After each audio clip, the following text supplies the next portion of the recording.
সিলেট নগরীর উপশহর খেলার মাঠে মাসব্যাপী বাণিজ্য মেলার আয়োজন করেছে metropolitan chamber of commerce and industry.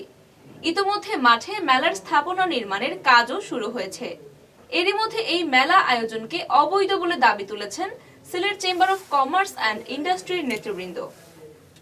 বাণিজ্য মন্ত্রণালয়ের মেলা পরিপত্র উপেক্ষা করে এই মেলার আয়োজন করা হচ্ছে দাবি করে এটি বন্ধের দাবি জানিয়েছেন তারা। Sylhet chamber of commerce and industries মিলনায়তনে এই সংবাদ সম্মেলনের আয়োজন করা হয়। এতে লিখিত বক্তব্য পাঠ করেন সিলেট চেম্বারের সভাপতি তাহমিন আহমদ। সংবাদ সম্মেলনে বলা হয়, ভারতের উত্তর পূর্বাঞ্চলীয় রাজ্যসমূহের সাথে সিলেটের বাণিজ্য সম্পর্ক অত্যন্ত শক্তিশালী।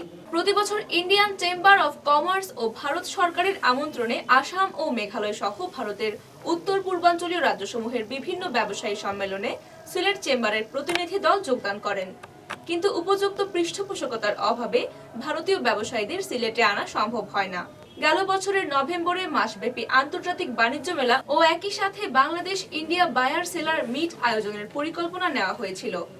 এজন্য চেম্বারের পক্ষ থেকে সিলেট সরকারি আলিয়া মাদ্রাসা মাঠ অথবা শাহী ঈদগাস্থ শেখ রাসেল স্টেডিয়াম বরাদ্দ চেয়ে জেলা প্রশাসক বরাবর আবেদন জানানো হয়, কিন্তু জেলা প্রশাসন অনুমতি দেয়নি। অথচ বাণিজ্য মন্ত্রণালয়ের পরিপত্র লঙ্ঘন করে উপশহর খেলার মাঠে মেট্রো চেম্বার মাসব্যাপী মেলার আয়োজন করছে।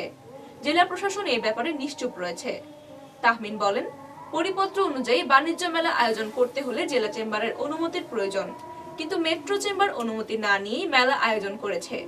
তাহমিন আহমদ অবিলম্বে এই মেলা আয়োজন বন্ধের দাবি জানান।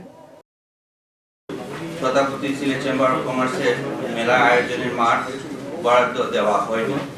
বর্তমানে একটি সংগঠন শাহজালাল উপশহরে খেলার মাঠে আয়োজনের অনুমতি প্রদান করা হয়েছে।